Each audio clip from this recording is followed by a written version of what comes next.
Students, last part में हमने Tughlaq dynasty को कंप्लीट किया था और तुगलक डायनेस्टी में हमने आपको बताया था कि मंगोल्स का अटैक होगा।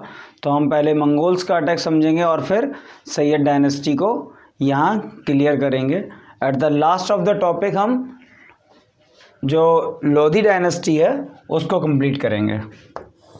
ये अलग डायनेस्टी है, ये अलग डायनेस्टी है।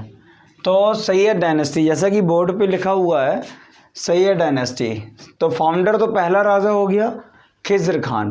कब से कब तक रूल ओवर चला इस पूरे डायनेस्टी का? 1414 से 1451। डायनेस्टी आई कहाँ से और खिज़्र खान कहाँ से आए? एक्चुअली क्या है, जब तुगलक्स का एम्पायर था तुगलक्स का एम्पायर बहुत वेस्ट था, बहुत बड़ा एम्पायर था। और जो नसरुद्दीन मोहम्मद तुगलक जो लास्ट राजा होता है तुगलक डायनेस्टी का, वो उतना स्ट्रॉन्ग नहीं होता। और ये मैंने हमेशा आपको समझाया है कि एक टाइम हर डायनेस्टी में वो आता है जब कोई एम्परर क्या होता है उतना पावरफुल नहीं रहता जैसे उसके इंसेक्टर्स रहे होते हैं, और उसी टाइम का क्या होता है प्रॉफिट दूसरे उठाते हैं। ठीक है, तो 1398 के टाइम पे क्या है, किस टाइम पे? 1398 के टाइम पे 1398 के टाइम पे जो सेंट्रल एशिया का एक कंट्री है मंगोलिया, तो मंगोलिया से मंगोल्स अटैक करते हैं। मंगोल्स कौन है? मंगोलिया में रहने वाले। और वहीं का एक राजा है आमिर तैमूर। तो ये क्या करते हैं, ये इन्वेड करते हैं। इन्वेड का मतलब अटैक करना, लेकिन किस तरह से अटैक करना? वेल्थ ऑक्यूपाई करने के लिए। तो ये लगभग काफ़ी टाइम तक अटैक करते हैं, बहुत सारी चीज़ें लूटते हैं, बहुत सारे शहर तबाह कर देते हैं, और at the last Amir Timur वो सारी वेल्थ गोल्ड सब लेके अपने मंगोलिया रिटर्न हो जाता है और अपना जो वायसराय है खिज़्र खान उसको यहाँ छोड़ जाता है।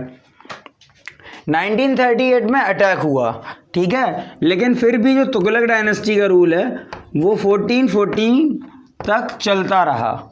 इसका रीज़न क्या है? उन्हें तुम्हारे सिंहासन से कोई मतलब नहीं है। They don't want your throne, ठीक है, they just want the wealth. उन्हें सिर्फ पैसा चाहिए और वो आराम से लूट के ले रहे हैं और तुम उन्हें रोक नहीं रहे हो, तो उन्हें तुमसे कोई मतलब नहीं है। तो जो है मंगोल्स हैं वो लूट ले हैं, इन्वेड करते हैं और रिटर्न हो जाते हैं। और खिज़्र खान जो है वायसराय है आमिर तैमूर का, वो यहाँ रुक जाता है और फिर एक डायनेस्टी की शुरुआत होती है जिसे सैयद डायनेस्टी कहते हैं। तो ये हमने मंगोल्स का इन्वेशन क्लियर कर लिया। अब सैयद डायनेस्टी में क्या है, खिज़्र खान है पहला राजा, वायसराय है ये तैमूर का, उसके बाद सक्सेसर उसका है उसका बेटा मुबारक शाह, और उसके बाद मोहम्मद शाह। डायनेस्टी में ये 3 ही 4 रूलर इंपॉर्टेंट्स हैं, और इन 3-4 रूलर्स में ऐसा कुछ भी नहीं है जो आपको डिटेल में बताया जाए। लास्ट मतलब बहुत छोटे टाइम तक ये डायनेस्टी रहती है। मोहम्मद शाह लास्ट एम्परर रहता है और मोहम्मद शाह के बाद उसकी मिनिस्ट्री के लोग ही थोड़ा सा डायनेस्टी को आगे ले जाते हैं। तो 1451 तक ये डायनेस्टी चलती है। उसके बाद क्या होता है, डायनेस्टी को वीक समझ के, यहां से देखेंगे, सॉरी, डायनेस्टी को वीक समझ के, ये कौन है? लोधी डायनेस्टी। फाउंडर कौन है? बहलोल लोधी। तो बहलोल लोधी कौन है? अफगानी है, पहली चीज़ अफगानिस्तान का है, और क्या है? गवर्नर है, मतलब किसी राजा का गवर्नर है। किस एरिया में? पंजाब एरिया में। सिंध वाला जो एरिया है उस एरिया का गवर्नर है। तो वो मौका देखता है और क्या करता है, टेक ओवर कर लेता है दिल्ली को। तो सैयद डायनेस्टी सीधा लोधी डायनेस्टी, बहलोल लोधी ऑक्यूपाई कर लेता है और क्या बनता है? राजा बन जाता है यहाँ का। बहलोल लोधी के बाद सक्सेस होता है उसका बेटा सिकंदर लोधी। सिकंदर लोधी के बारे में इंपॉर्टेंट ये है कि सिकंदर लोधी का जो टॉम्ब है वो दिल्ली में है, पहली चीज़। दूसरी चीज़ ये है, इन्होंने बिहार के साइड में इन्वेंशंस किए, अटैक किया, जौनपुर, बिहार, ये सारी चीज़ें जीती। इसके बाद इस डायनेस्टी का जो लास्ट राजा है वो है इब्राहिम लोधी। और इब्राहिम लोधी के टाइम पे क्या है, इब्राहिम लोधी के ही टाइम पे क्या है, इनके जो कोर्ट्स यार्ड हैं और उलेमास हैं, उलेमास मतलब मुस्लिम धर्मगुरुज, और नोबिलिटी है, वो इब्राहिम लोधी की रूलिंग पॉलिसी से खुश नहीं होते और वो क्या करते हैं, बाबर को इनवाइट करते हैं अटैक करने के लिए कि यहाँ का राजा क्या है, हमारे धर्म से खिलवाड़ कर रहा है, रिलीजियस पॉलिसीज़ को नहीं मानता है, हमारी रिस्पेक्ट नहीं करता है, तो आप आइए और उसे हराइए। और तभी होती है फर्स्ट बैटल ऑफ पानीपत 1526। ये एक मेन डेट है जो हिस्ट्री में आपसे अक्सर पूछ ली जाएगी, चाहे आप कोई कॉम्पिटिटिव एग्ज़ाम दे रहे हों या फिर आप कोई बेसिक जीके का स्कूल एग्ज़ाम दे रहे हों। तो first battle of Panipat, Babur versus Ibrahim Lodi, Babur won and Mughal periods began. इसके बाद क्या होगा, मुगल पीरियड शुरुआत होगी, तो उसको हमें अगले चैप्टर में पढ़ना है।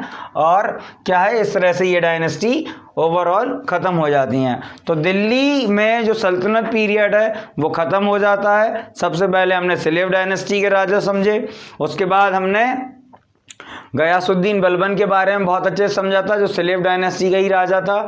उसके बाद हमने तुगलक्स को समझा, तुगलक्स के बाद हमने क्या समझा, सैयद डायनेस्टी को समझा, फिर लोधी डायनेस्टी को समझा, और फिर बाबर का अराइवल हो गया है फर्स्ट बैटल ऑफ पानीपत में। तो यहाँ पे इब्राहिम लोधी हार गया और ये डायनेस्टी ख़त्म हो गई। हेलो स्टूडेंट्स, तो इससे पहले हमने क्या किया है, दिल्ली सल्तनत में जो रूल ओवर किंग्स हैं या जो भी डायनेस्टीज़ हैं उनको कवर किया है और समझा है कि उनकी लाइफ कैसी थी, एडमिनिस्ट्रेशन कैसा था, किस राजा ने कौन से एरियाज़ को इन्वेड किया, कहाँ पर अपना एम्पायर फैलाया, और अगर राजाओं ने जो पॉलिसीज़ चेंज की हैं या फिर डायनेस्टी का रिप्लेसमेंट कैसे हुआ, ये सब हम क्लियर कर चुके हैं।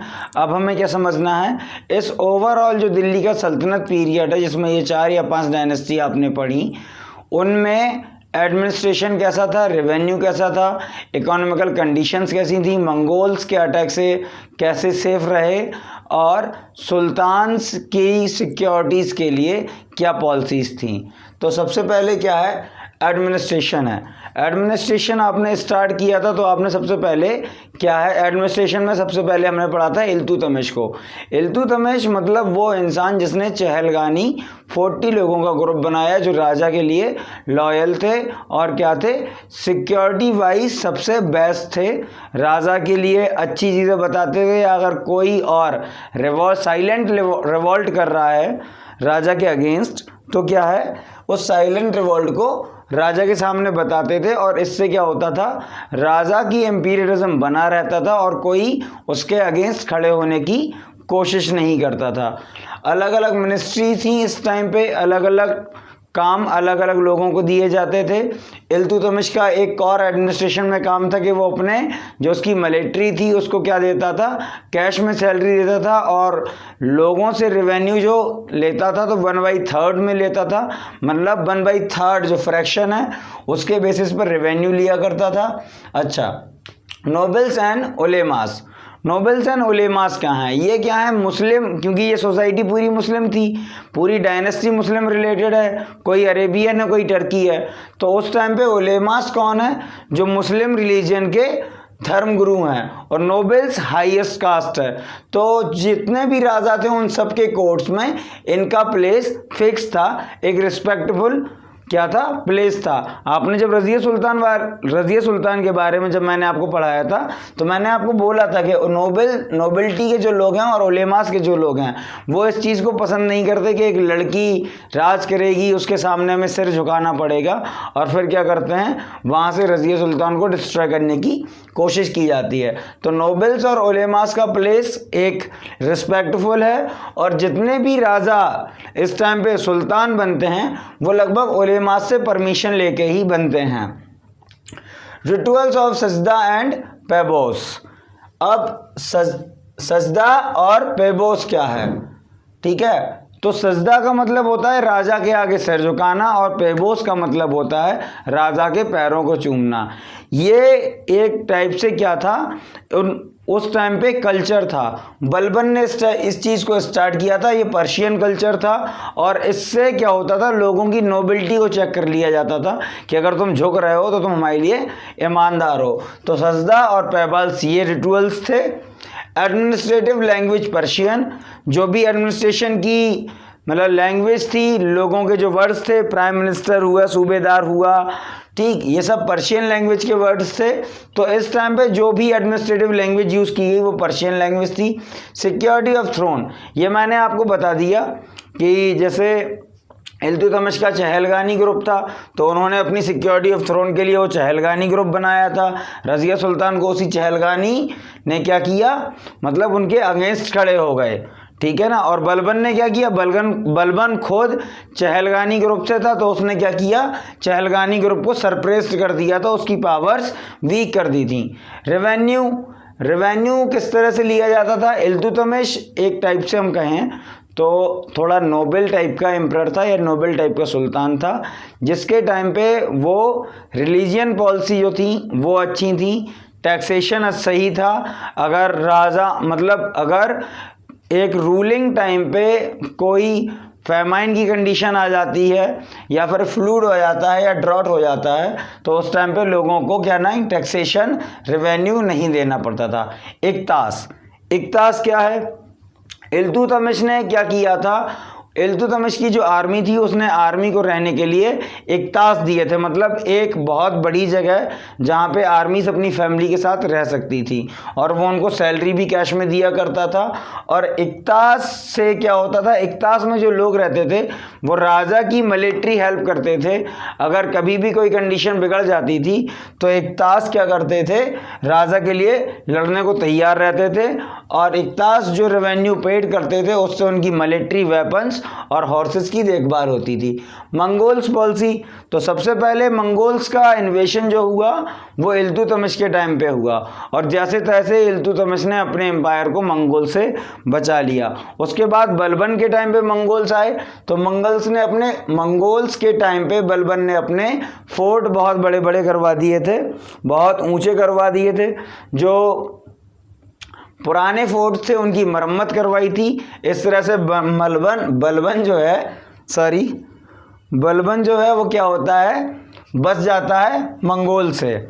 और लास्ट आता है अलाउद्दीन खिलजी के टाइम पे सबसे ज़्यादा मंगोल्स ने अटैक किए, और हर बार अलाउद्दीन खिलजी की आर्मी ने मंगोल्स को सरप्रेस्ड किया। इसने भी वही पॉलिसी अपनाई बलबन वाली, फोर्ट्स को बहुत ऊंचा बिल्डअप किया, पुराने फोर्ट्स को मरम्मत भी करवाया। देखिए आप इस तरह समझिए, जो फोर्ट्स होते थे वो क्या है, बहुत शहरों से दूर बनाए जाते थे, और ऐसी कंडीशन पे बनाए जाते थे कि अगर कोई आप पर अटैक करता है तो आप उसको ऊपर से अटैक कर सकें, लेकिन वो नीचे से आपको अटैक नहीं कर पाए। तो जो भी आर्मी अटैक कर रही है वो आप पर तब तक अटैक करेगी जब तक वो आपका फोर्ट तोड़ नहीं ले, मतलब एक रास्ता घुसने का ना बना ले। और अगर रास्ता घुसने का बन जाएगा तो फिर आपको प्रॉब्लम हो सकती है। तो इस तरह के फोर्ट्स बनाए गए कि मंगोल्स अंदर ना आ सकें। और जो एक टाइप से अलाउद्दीन ने एक शार्प आर्मी बनाई जिसने मंगोल्स को कई बार भगाया, तो मंगोल्स ने समझ लिया कि अब क्या है, यहाँ कंडीशन बिगड़ जाएगी, तो मंगोल्स के अटैक क्या हुआ, अलाउद्दीन के टाइम पे कम हो गए। उसके बाद मैंने आपको तुगलक डायनेस्टी में बताया था, नसरुद्दीन तुगलक के टाइम पे आमिर तैमूर ने अटैक किया, और आमिर तैमूर का जो वायसराय है खिर्ज खान ने यहाँ इन्वेड किया और सैयद डायनेस्टी को रखा। इकोनॉमिकल और सोशल लाइफ कैसी थी, इल्तुतमिश के टाइम पे मैंने आपको 2 बार बता दिया है, एक बार फिर बता देता हूँ। इल्तुतमिश के टाइम पे क्या था, रेवेन्यू बहुत ज़्यादा नहीं लिया जाता था, लोगों की कंडीशंस को समझा जाता था, ठीक है। कास्ट सिस्टम हिंदू कल्चर का जो था वैसा ही था, मुस्लिम कल्चर का जो था वैसा ही था। दास, क्योंकि स्लेव डायनेस्टी थी तो दासों का होना और दासों का मार्केट में बेचा जाना ये एक नॉर्मल चीज़ थी, ठीक है। और उसी टाइम पे क्या है, इकोनॉमी जो है वो 1/3 रेवेन्यू लिया जाता था पीजेंट्स से। पीजेंट मतलब किसान जो फसल उगाते थे। उसके बाद अलाउद्दीन के टाइम पे इकोनॉमी राइज करती है। अलाउद्दीन बहुत ज़्यादा टैक्स लेता है, 1/2 से एक्स कर देता है, मतलब अगर आप 100 रुपये की फसल उगाते हैं तो उसे 50 रुपये चाहिए होते थे। मार्केट जो इस्टेब्लिश किया था सल्तनत पीरियड में, तो सबसे बेहतरीन मार्केट अलाउद्दीन खिलजी ने बनाया था। उस मार्केट में हर चीज़ के जो भी प्राइस थे वो अलाउद्दीन ने खुद फिक्स किए थे। दासों को बेचा जाता था, गाय बकरी घोड़ा ग्रॉसरी का जो सामान है वो सारा बेचा जाता था। मर्चेंट्स जो थे वो उनका हिसाब क्या करते थे, अलाउद्दीन की मिनिस्ट्री के लोग ही उसका हिसाब करते थे और मर्चेंट से टैक्सेस लिया जाता था। इनके टाइम पे दास जो थे, स्लेव्स जो थे, उनको और भी ज़्यादा हाई रेट में बेचा जाने लगा। मतलब दासों को कंडीशन ये हो गई कि बस हम तुम्हें दास को खरीद लेंगे और जो चाहेंगे वो काम करवाएंगे। जबकि जब हमने सबसे पहले पढ़ा था इल्तुतमिश और कुतुबुद्दीन ऐबक के टाइम पे, तो दासों के साथ ऐसा नहीं था। दासों से गलत काम या बुरे काम नहीं करवाए जाते थे। उनकी लोअर स्टेटस नहीं था, रिस्पेक्ट दी जाती थी उनकी कैप्टिव होने पे। अगर वो कैप्टिव हैं, जैसे गयासुद्दीन बलबन कैप्टिव था, ठीक है, तो वो राजा बना, और कुतुबुद्दीन ऐबक खुद गजनवी का क्या था, स्लेव था, तो उसने क्या किया, पूरा एम्पायर इंडिया का इसको दे दिया था। तो उस टाइम से और इस टाइम में कंडीशन स्लेव्स की बिगड़ गई। अब सोशल लाइफ में मैंने यही कंप्लीट करा दी, और यहाँ भी मैंने बताया कि सबसे ऊपर सोशल लाइफ में कौन था, उलेमास और नोबिलिटी के लोग थे, नोबेल लोग थे। सबसे ऊपर राजा होता है बेसिकली, राजा के ऊपर कोई नहीं होता, तो सुल्तान सबसे ऊपर थे। सुल्तान के बाद नोबल्स और उलेमास थे। इल्तुतमिश के टाइम पे और रज़िया सुल्तान के टाइम पे नोबिलिटीज़ के बाद अगर कोई होता था तो चहलगानी होता था, लेकिन बलबन ने क्या किया, चहलगानी को वीक कर दिया था, ठीक है ना। और अलाउद्दीन के टाइम पे अगर कोई राजा के बाद पावरफुल था नोबिलिटी के बाद, तो वो था उसका आर्मी कमांडर मलिक गफूर। और जो बाकी कल्चर था वो वैसे ही था, ठीक है। नसरुद्दीन, जो फिरोज शाह तुगलक था, तुगलक डायनेस्टी का सेकेंड लास्ट राजा, उसने क्या किया था, जजिया कर, कौन सा टैक्स, जजिया टैक्स इंट्रोडक्ट किया था। उसमें क्या था, जो लोग हिंदू नहीं हैं या दो लोग मुस्लिम्स नहीं हैं और अदर रिलीजन से कनेक्टेड हैं, तो उन्हें क्या होता था, अपने रिलीजन के बेसिस पर टैक्स पे करने होते थे। तो यहाँ तक हमने ओवरऑल पूरा टॉपिक कंप्लीट कर लिया है, पूरा चैप्टर कंप्लीट कर लिया है। कोई अगर आपको डाउट्स आते हैं तो आप पूछ सकते हैं, कमेंट कर सकते हैं।